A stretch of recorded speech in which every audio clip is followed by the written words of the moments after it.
billionaire thought he had it all until a simple act in a cafe showed him the one thing money could never buy: his son's love.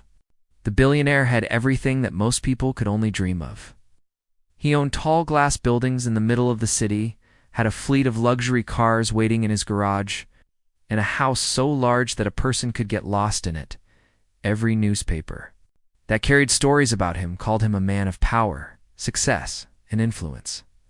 He was invited to big events where people would shake his hand and smile, hoping to impress him. But behind all the glitter of his world, he carried a weight that no money could lift. That weight was his failure to be close to his only son. At home, the silence was heavy. The boy was just 6 years old, full of innocence, yet he was distant, quiet, and always preferred to sit alone. The father would return from his endless meetings and business calls, stepping into the mansion, but the child hardly ever ran to him with excitement. Father noticed that his son would keep playing with his toys quietly, or stare at cartoons, not even looking up when he entered the room. The boy's tiny world seemed to exist without him, and that reality hurt more than any business failure ever could. The billionaire often thought back to his own childhood. He had grown up in a small house, with parents who may not have been rich but were always present. His father had worked long hours, but he still found time to sit beside him, talk to him, and even scold him when needed. His mother always made sure dinner was eaten together, no matter how late his father came home. That warmth was what had shaped his childhood. Yet now, despite his wealth, he realized he had failed to give even a fraction of that to his own son. He tried in the ways he knew best.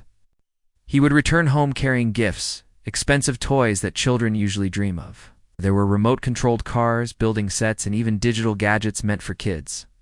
The boy accepted them politely, sometimes playing with them for a while. But his eyes never shone the way the father hoped they would. It wasn't joy that filled the boy's heart. It was a kind of emptiness. What the boy longed for wasn't more things. It was someone to play with, someone to talk to, someone to laugh with. The father could sense it, but he did not know how to fill that gap. Late at night, when the house was quiet, the billionaire would walk past his son's room. He would see the boy asleep, hugging a small stuffed animal, looking peaceful in his dreams.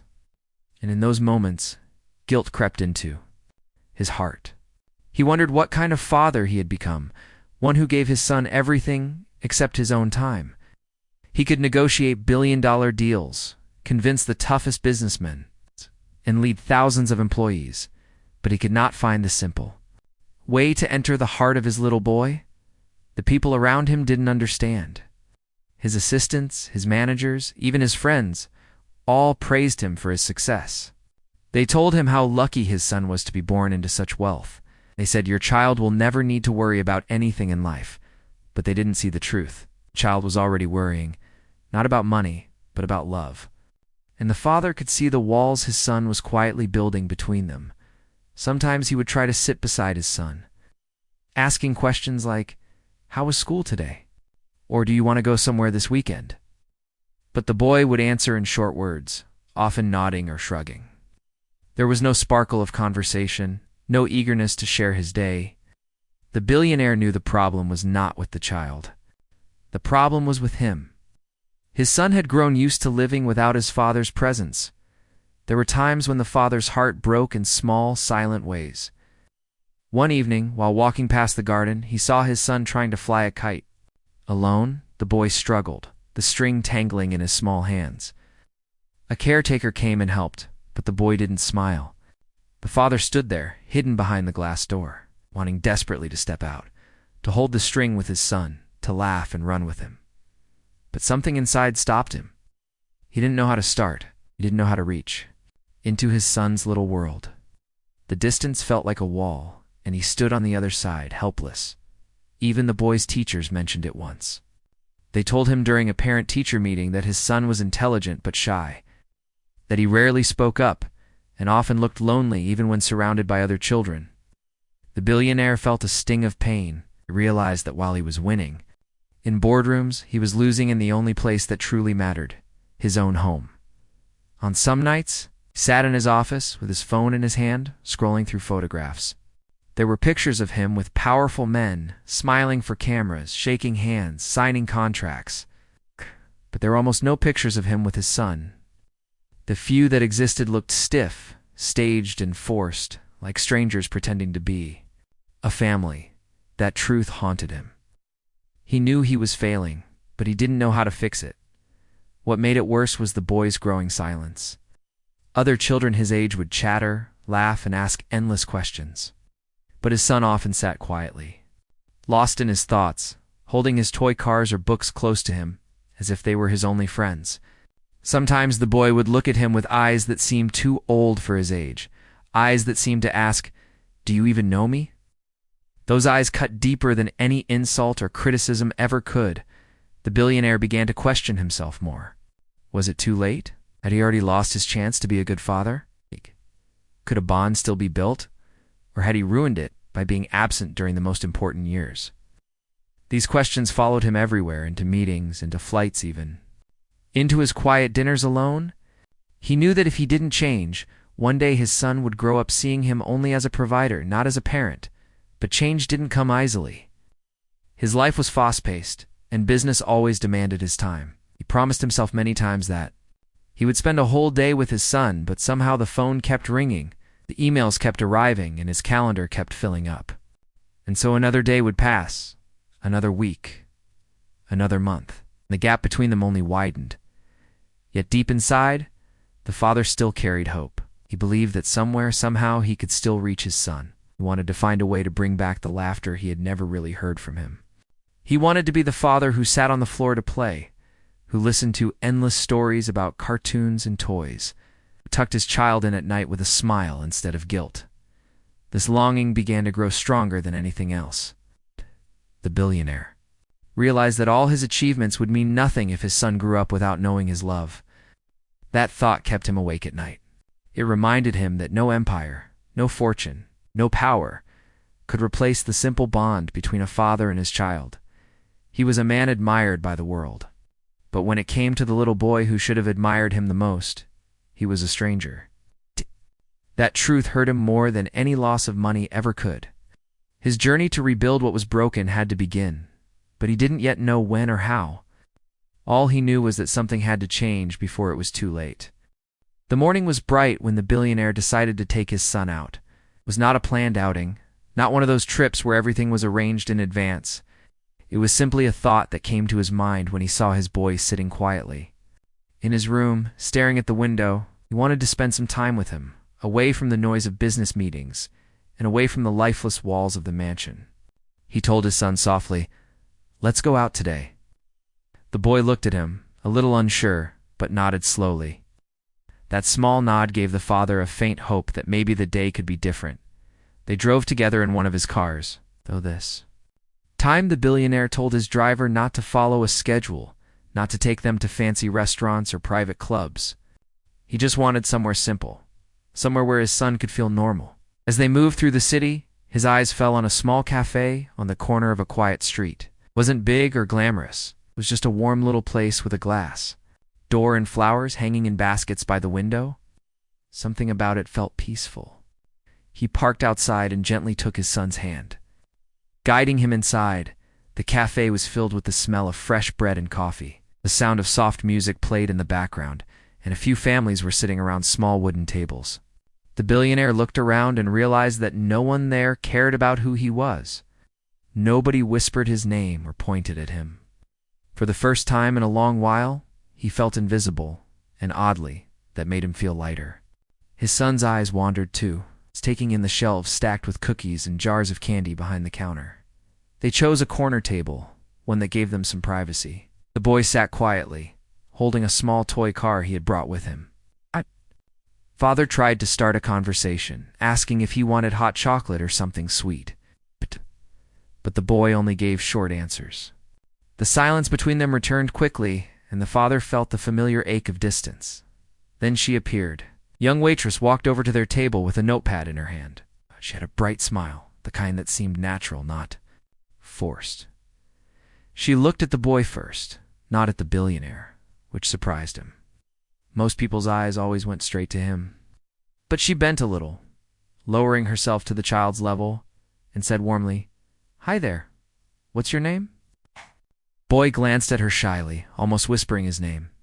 She laughed gently, as if she had just been told something special, and repeated his name like it was the nicest thing she had heard all day. The father watched silently, curious about what would happen next.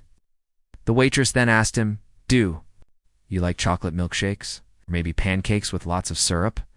The boy's eyes lit up just a little, and he nodded toward the pancakes. She smiled wider. "Perfect choice. I'll bring you the biggest pancake we have, but only if you promise to help me finish it."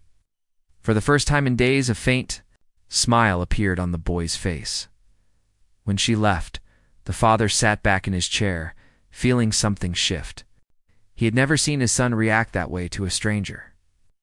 Usually the boy stayed locked inside his quiet shell. But this young waitress had found a way to draw him out with just a few kind words.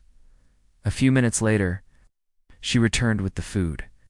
As she set the plates down, the boy's toy car slipped from his hand and fell under the table. He leaned down to get it, but the table was low, and he struggled to reach it. The father moved slightly, as if he would call someone to pick it up. But before he could say anything, the waitress knelt on the floor. She didn't hesitate, didn't act like it was beneath her. She got down on her hands and knees, peeking. Under the table, searching for the tiny car, the boy giggled softly as she crawled like she was on some kind of treasure hunt. "I see it," she whispered dramatically, reaching for it and holding it up like it was a lost jewel. "Here's the champion car," she said with excitement, placing it gently in his hand. The boy laughed, a sound so pure and rare that the father froze in his seat. It was a laugh he had been longing to hear, a sound he thought he might never hear again. But the waitress didn't stop there. Instead of standing up right away, she stayed on the floor and asked, "Can I see how fast it goes?" The boy looked surprised, but then pushed the car gently across the floor, toward her. She caught it with a laugh and rolled it back. Soon, both of them were on the floor, sliding the toy car back and forth, as if the cafe had turned into their playground. Other customers glanced and smiled at the sight, but no one interrupted. The billionaire sat there, stunned. He watched. His son laughed, his little face glowing with joy. Couldn't remember the last time he had seen his boy so alive. And he couldn't ignore the truth that it wasn't him who had made this happen. It was a stranger, a waitress with no wealth, no power, nothing but kindness. She had managed to do in minutes what he had been trying and failing to do for years. His chest tightened with emotions he couldn't describe. There was awe, seeing how simple it really was to reach his son. There was shame, realizing how many times he had failed to try in the same way. And there was gratitude, deep gratitude, toward this young woman who had unknowingly shown him what his child truly needed.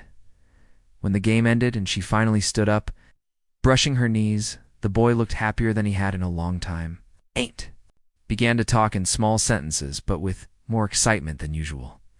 Telling her how he liked cars, how he sometimes built tracks at home. She listened with complete attention, nodding and asking questions as if every word he spoke was important. The father didn't interrupt. He sat quietly, just observing, because he knew this moment was not about him. It was about his son finally opening up, finally letting himself be a child again. The waitress treated the boy not like the son of a billionaire, not like someone special because of his background, but simply like a child who deserved attention and laughter. The father felt his heart stir with a mixture of pain and hope. He realized that all this time he had been trying to connect with his son through gifts, through big plans, through things that cost money. But here, in a small cafe, a woman with nothing more than patience and kindness had shown him that his son only needed something far simpler: presence, play, and love. He didn't say much during that visit.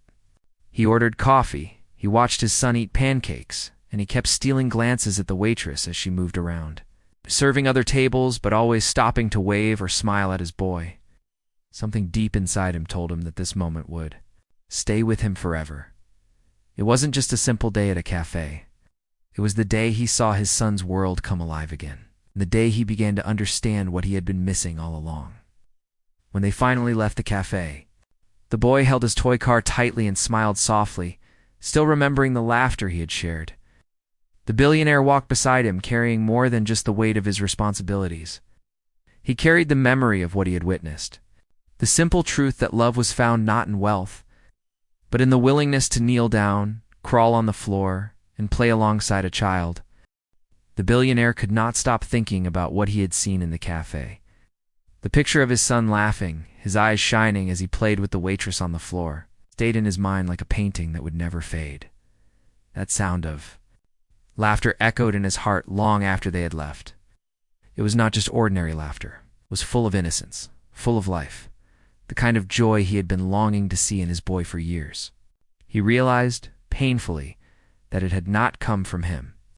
It had come from a stranger, someone who had given nothing more than time, attention, and a willingness to be silly.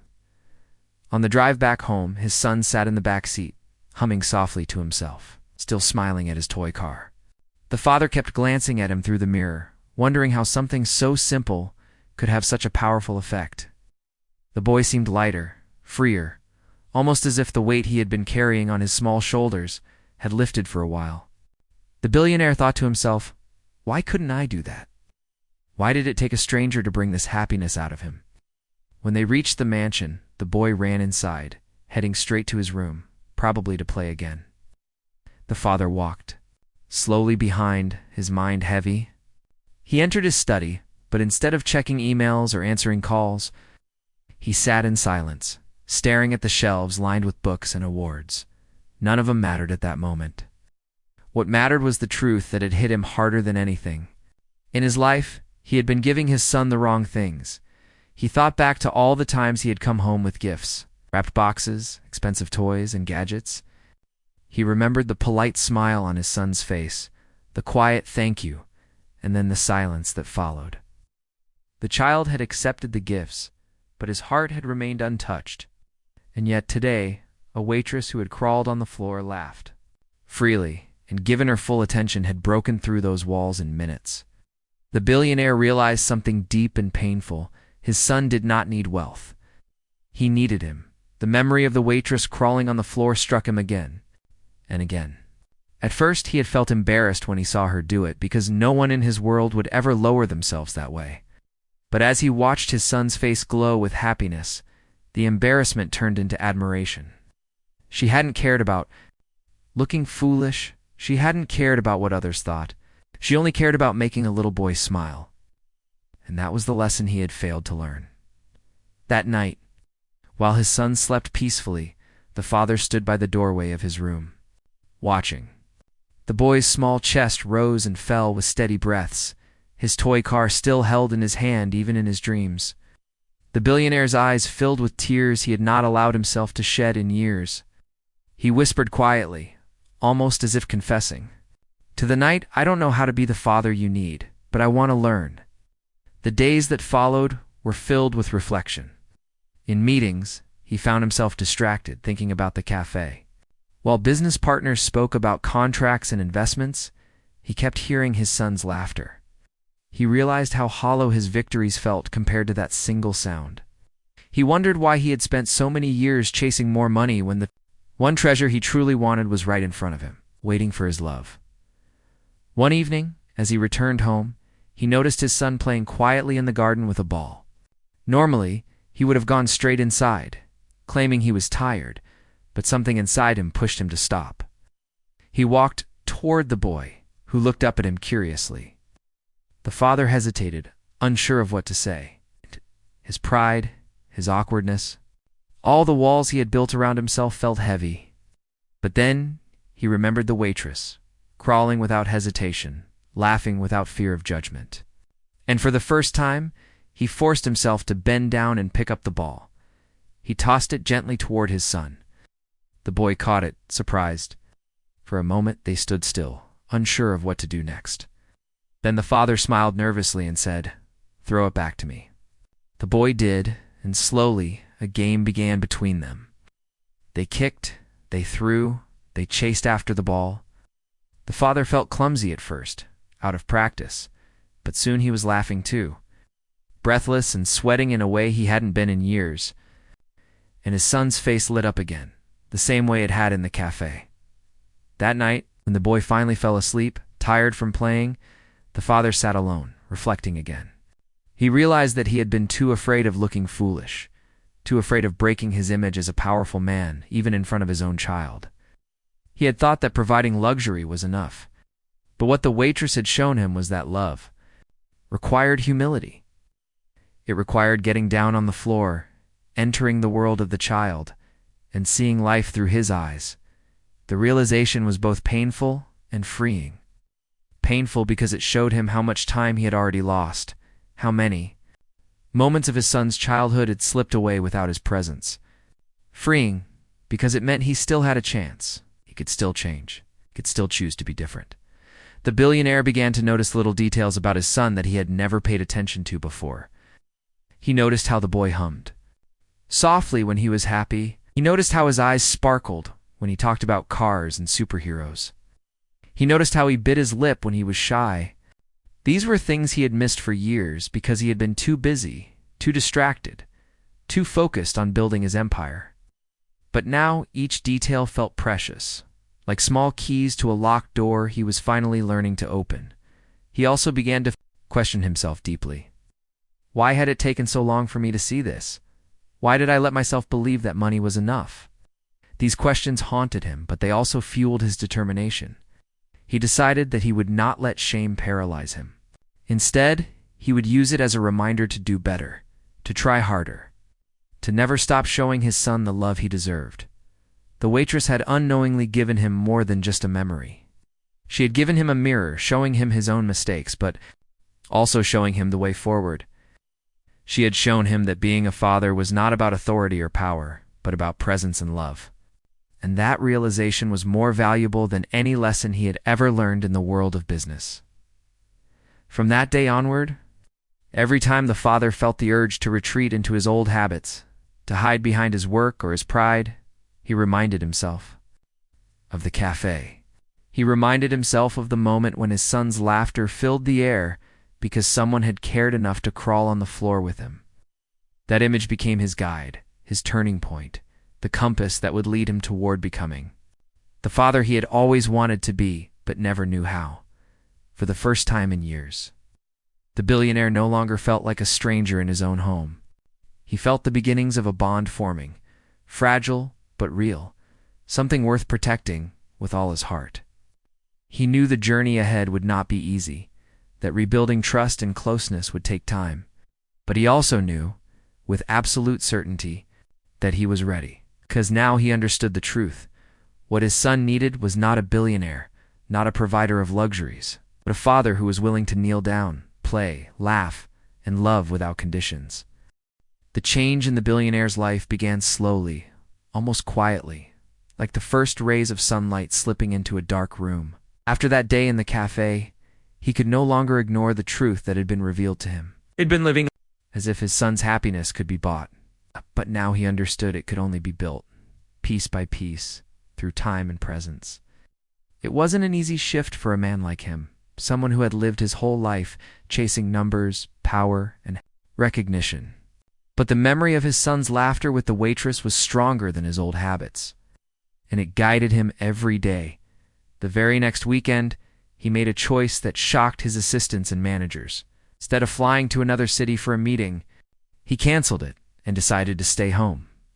For years, business had always come first, but this time, he told himself firmly, "My son comes first." His staff didn't understand, but he didn't care. That Saturday morning, he went into the kitchen where his son was sitting with a bowl of cereal. Normally, he would have just said a quick good morning and left for work, but this time, he pulled out a chair and sat down beside him.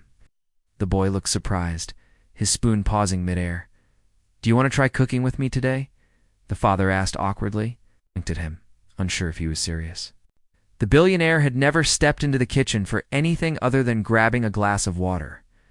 Seeing the disbelief on his son's face, he smiled a little and said, "I don't know much, but maybe we can learn together."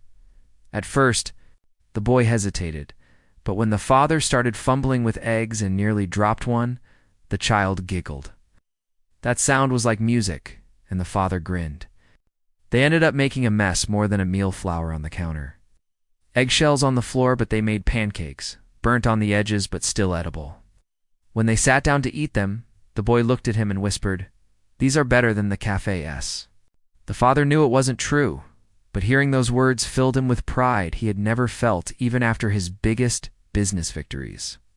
From then on, he started making small but powerful changes. He began leaving the office earlier than usual. His colleagues were surprised to see him walk out when meetings were still going on, but he simply said, "I have somewhere important to be." That somewhere was home, sitting on the living room carpet, building toy tracks with his son. The first few times he felt clumsy, not sure how to play, but soon he realized it wasn't about playing perfectly. It was about being there, listening, laughing, and letting go of the walls he had built around himself. The boy began to notice. Slowly, his quietness started to fade. He would come running when his father returned home, his small footsteps echoing. In the grand hall of the mansion, sometimes he would tug at his father's sleeve and say, "Come see this," pulling him toward his room to show a new drawing, a new Lego creation, or just to share a silly joke. The billionaire felt something change inside him each time. For years he had come home to silence, but now his house was filled with a child's voice, and it felt alive for the first time. There were moments when the father struggled. Moments when work tried to pull him back, important phone calls would come in, and he would feel the old temptation to lock himself away in his study. But then he would glance at his son, sitting on the floor waiting with a board game, his eyes hopeful. In those moments, the father would silence his phone and sit down beside him. He began to understand that no deal, no meeting, no wealth could ever replace the look of joy on his child's face when he chose him over everything else sometimes. The father thought about the waitress from the cafe. He wondered if she knew what she had done, how she had opened his eyes to something he had been blind to for years. She had no idea that her small act of kindness had become the turning point of his life. He wished he could thank her again, not just for playing with his son, but for teaching him what it meant to be a father. The changes in their relationship were small but steady, like drops of water filling a jar. One evening, the boy climbed onto the couch and leaned against his father's arm while watching a cartoon. It was such a simple gesture, but it made the billionaire's throat tighten with emotion. He realized that his son was beginning to trust him, to feel safe with him, to see him not as a distant figure, but as a real father. That trust was fragile, but it was growing.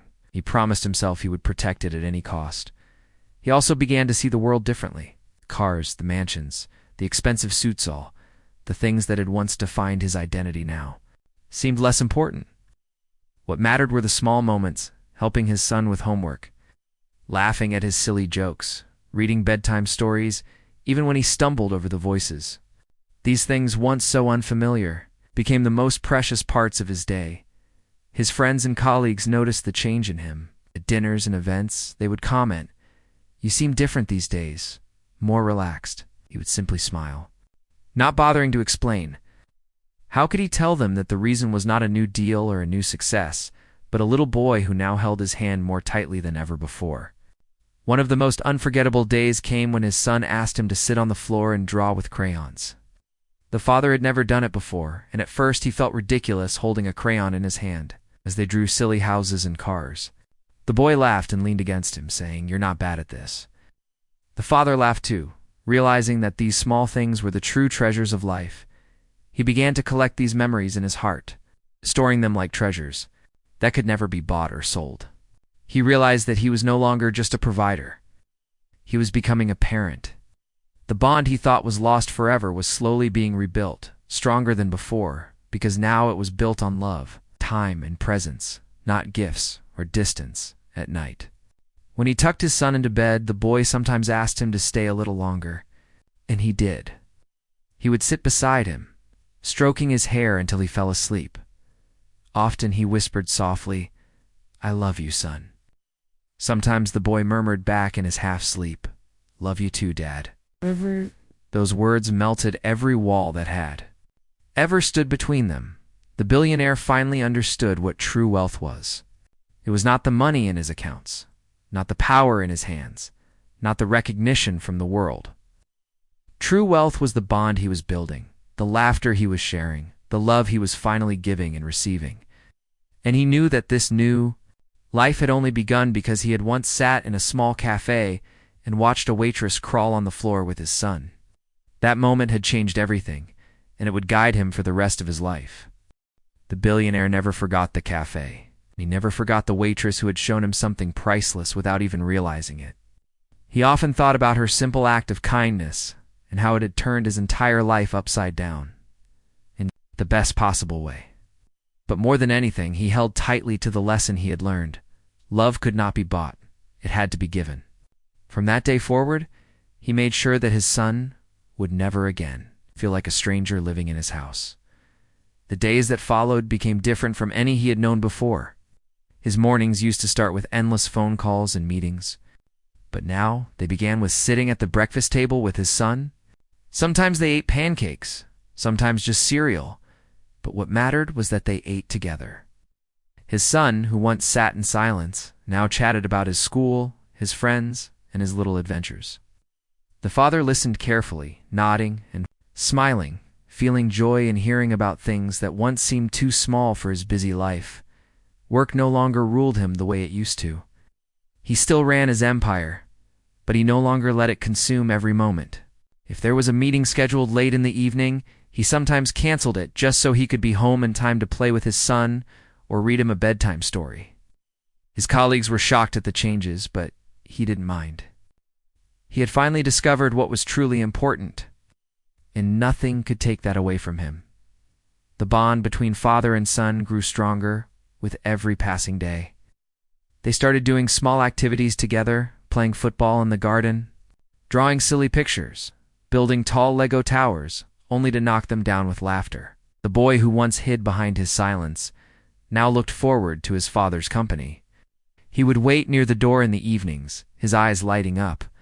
The moment his father walked in, the house once filled with cold silence now echoed with laughter and the sound of footsteps running down the hall. One evening, the father decided to surprise his son. Instead of planning a luxurious trip or buying another expensive gift, he took him to the park. It was a simple park filled with swings, slides, and children running around. At first, the boy looked at him in surprise, almost not believing that his father would ever choose such a place. But then he ran toward the swings, calling out for him to push. The billionaire, in his suit and polished shoes, held the chains and pushed his son higher and higher, both of them laughing like they had no cares in the world. Other parents glanced at them, some recognizing the billionaire, but he didn't care. For the first time in his life, he felt rich in a way money could never give him. As time passed, the father also began to open up about his own feelings. One night, after tucking his son into bed, he sat by his side and said softly, "I want to tell you something. I know I wasn't there for you before. I was always busy, always far away. I thought giving you everything would make you happy, but I was wrong. What I should have given you was my time, my love. I promise you I will never make that mistake again."